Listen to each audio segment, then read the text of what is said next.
दोस्तों, हमारे YouTube channel में आपका स्वागत है। शिक्षा विभाग से जुड़ी हुई कोई भी जानकारी होती है तो हम आप तक सबसे पहले पहुंचाने का प्रयास करते हैं। तो यहाँ पर अब हम बात करेंगे प्राथमिक शिक्षक भर्ती जो अभी आपने दी है वर्ग 3 की, उसमें एक नियम लगा है 12/4 का, जिस पर बात करना बेहद ज़रूरी है। देखिए यहाँ पर जो 12/4 का नियम है उसमें स्पष्ट लिखा है। देखिए सबसे पहले तो हम आपको ये बता दें कि जो 12/4 का नियम है ये बहुत सारे अभ्यर्थियों को पसंद नहीं आ रहा है, क्योंकि वो कैटेगरी के हैं और उनको जर्नल का भी पद चाहिए और कैटेगरी का भी। तो 12/4 के नियम पर याचिका लगी है। अब सवाल ये उठता है कि 12/4 नियम के कारण जो आपका वर्ग 2 का रिजल्ट रुका था, तो क्या अब 12/4 के नियम के कारण प्राथमिक शिक्षक भर्ती का भी रिजल्ट रुकेगा? तो ये हम देखेंगे, ये हम आपको वीडियो के बाद में बताएंगे। लेकिन यहाँ पर 12/4 के कारण वर्ग 2 की भर्ती का रिजल्ट रुका, और 12/4 के कारण ही वर्ग 2 के अभ्यर्थी जो हैं, जिसमें जर्नल का कट ऑफ बहुत कम गया है और जबकि ओबीसी वर्ग का कट ऑफ बहुत हाई गया है, ये भी हम आपको बता दें। बाकी एसटी एसटी का तो कोई मतलब वो रहता ही नहीं है उनका, तो उनके इस मामले में वो तो बिल्कुल उनका तो सीधा सीधा ही हो जाता है, क्योंकि उनके बहुत सारे पद बच जाते हैं।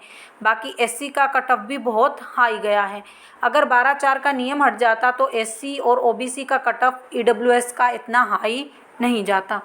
अब यहाँ पर ऐसे अभ्यर्थी, देखिए वर्ग 3 के अभ्यर्थियों को शायद 12/4 का नियम ना मालूम हो कि 12/4 का नियम क्या है। देखिए यहाँ पर जिन अभ्यर्थियों के 90 अंक से कम अंक होंगे तो उनका क्या होगा, जनरल कैटेगरी के लिए सिलेक्शन नहीं होगा।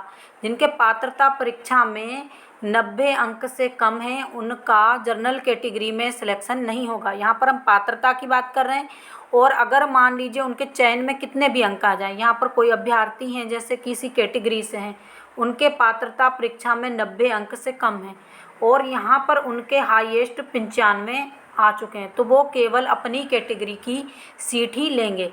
वो जर्नल की सीट पर क्वालिफाई नहीं कर पाएंगे, क्योंकि आपके पात्रता परीक्षा में अंक कम है।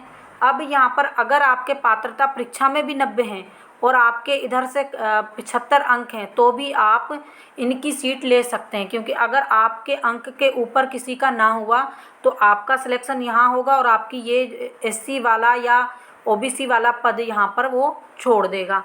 तो यानी कहने का अर्थ ये है, फिर से समझिए, यहाँ पर कोई अभ्यर्थी हैं जिनके पात्रता में 90 अंक हैं और यहाँ से उनके चयन में कितने अंक आए हैं, 75, तो उनका क्या होगा, उनको मिल जाएगी जर्नल की सीट। यहाँ पर जर्नल यूआर की सीट मिल जाएगी। अब यहाँ पर इनका ये पद खाली हुआ तो नीचे वाली रैंकिंग आराम से हो जाती है, यानी नीचे वाला क्या हो जाता है, उनका सिलेक्शन हो जाता है। अब यहाँ पर देखिए जो एससी की एससी ईडब्ल्यूएस और ओबीसी का आप देखेंगे वर्ग 2 में भी कट ऑफ हाई गया और वर्ग 3 में भी हाई कट ऑफ जाएगा, जबकि इस बार यूआर का कट ऑफ बहुत कम जाएगा। आप वर्ग 2 में भी देख सकते हैं। तो यही नियम आपका वर्ग 3 में भी लागू होगा। क्यों लागू होगा? क्योंकि 12/4 के नियम के कारण, 12/4 का नियम है, अगर किसी अभ्यर्थी के पात्रता में 90 अंक नहीं होंगे तो वो जर्नल की सीट नहीं ले सकता, क्योंकि उन्होंने जो पात्रता क्वालिफाई की है वो 75 और 90 के बीच के अंकों में पास की है, इसीलिए वो जर्नल का पद नहीं ले सकता है। और इसके अपोजिट ऐसा होगा, जैसे मान लीजिए कोई अभ्यर्थी है, इस तरह से भी कट ऑफ जाएगा। अब आप देखेंगे बहुत सारे अभ्यर्थी ऐसे होंगे जिनका कम अंक पर सिलेक्शन होगा और बहुत सारे अभ्यर्थी जिनका अधिक अंक पर भी सिलेक्शन नहीं होगा, वो भी इसी रूल्स के कारण होगा। अब यहाँ पर एक बात हम आपको और बता दें, जो 12/4 का नियम है वो क्या, यहाँ पर इस पर हाई कोर्ट ने भी एक निर्णय दिया है। आप देखेंगे हाई कोर्ट ने कहा है कि अगर किसी अभ्यर्थी ने एससी कैटेगरी का लाभ ले लिया, जैसे कि आप देखेंगे उन्होंने फीस भरने में कम फीस भरी और जनरल वालों की ज़्यादा लगती है, अगर उन्होंने आयु सीमा में इसका लाभ लिया, जैसे कुछ अभ्यर्थी कम आयु के रहते हैं उन्हें तो कोई फ़र्क नहीं पड़ेगा, जो अभ्यर्थी 40 के ऊपर के हो जाते हैं तो वो क्या करते हैं, 5 साल उनको कैटेगरी का छूट के मिलते हैं। तो अगर उन्होंने कैटेगरी की आयु सीमा का लाभ लिया तो भी तो ये 12/4 का नियम उन्हें वहीं रोकता है। कैसे, अब समझिए। यहाँ पर कोई अभ्यर्थी है, हाई कोर्ट का कहना है, जिन्होंने चूँकि उन्होंने क्या है, जो आरक्षित वर्ग हैं उनकी जो उनको सुविधाएं मिल रही हैं वो उसका लाभ ले लिया, फिर वो जनरल कैटेगरी में क्यों जाएं। तो यहाँ पर ये हाई कोर्ट का नियम है और यही नियम DPI ने 12(4) का नियम बनाया है। यानी 12(4) का नियम भी अब यही कहता है कि आपने एक बार ST वर्ग, यानी आपने पात्रता तो कम अंक से पास कर ली, यहाँ पर आप देख सकते हैं, तो पात्रता आपने कम अंक से पास कर ली, तो यानी आपने कैटेगरी का लाभ ले लिया।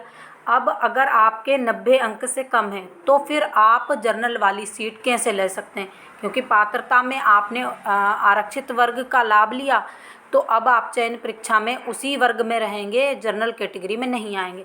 मान लीजिए किसी अभ्यर्थी के अगर 90 अंक पात्रता में हैं, लेकिन उन्होंने SC से या ST से या OBC से या EWS से फॉर्म भरा, तो उन्होंने अपनी कैटेगरी को डिफाइंड करके, यानी कि वो जनरल कैटेगरी में तो वैसे ही क्वालिफाई हो गए, और अगर उसके बाद उनके 75 अंक भी आते हैं तो उनको जनरल की ही सीट प्राप्त होगी, वो SC की सीट छोड़ देंगे।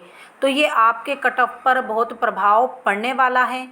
तो आप यहाँ पर देखेंगे कि आने वाले समय में जब आपका रिज़ल्ट आएगा तो इस चीज़ का बहुत अधिक प्रभाव पड़ेगा। बहुत सारे अभ्यर्थी जो कैटेगरी में आ रहे हैं वो पूरे के पूरे बाहर हो जाएंगे, और जो आपकी कैटेगरी यानी ST को छोड़ दिया जाए तो यानी कि आपका SC है, OBC है और आपका EWS है, इनकी रैंकिंग बहुत हाई जाने वाली है।